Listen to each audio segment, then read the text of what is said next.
پروردگارا این قبارا و این دیاری ما خدایا نرسان، خدا نیاروش از این قصدی ما رو خدا نجاده. این خانه این توست، این روز جمعه روز اجابت دعاست. خدا به فریاد ما امید دارم. خدا در قرآن گفتی لا تقنطوا من رحمت الله، هیچ از رحمت من ناامید نشه. خدایا ما از رحمت تو ناامید نیستیم. خدایا رحمتت را بالای ما پایانداز گردان. پروردگارا از رحمتت ما را دور نگردان. از این مشکلی خدایا ما را نجاده. پروردگارا این دیار تاجیکستان ما را خدایا از این پاک و اون را گم کرده هاش خدایا خودت هدایت کنو. پروردگارا تینجی آرامی را شامل حال ما گردان. امروز بسیار جوانان غریب فرزندای شما برادران که در روسیه پیشرفت بسیار کرده ایستادند، بسیار پیشرفت داره برادران خوف کلان است، خطر کلان است. همه فرزندای شما در اونجا هستند.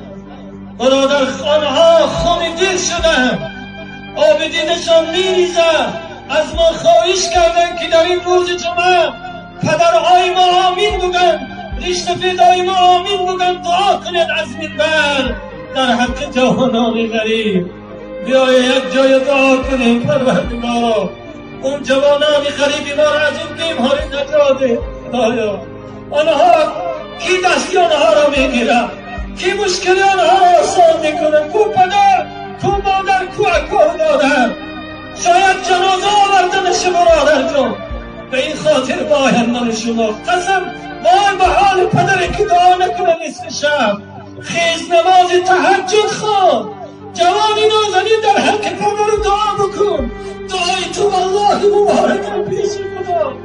دعا بکن، نماز شب خوان. گفت پدر جانی من را در غریبی نگهبانش کن، مشکل برای راستش بر هدایتش کن، کمکش کن، ساعت سلامت به وطن بازش گردان. بیای ما و شما یک جای دعا کنیم. خداوند را از این بیماری آنها را نجات دهد. پیش کاشان مبارک و خداوند صاف و سلامت و با سری بلند با وطن بازگشتنش را نصیب گرداند.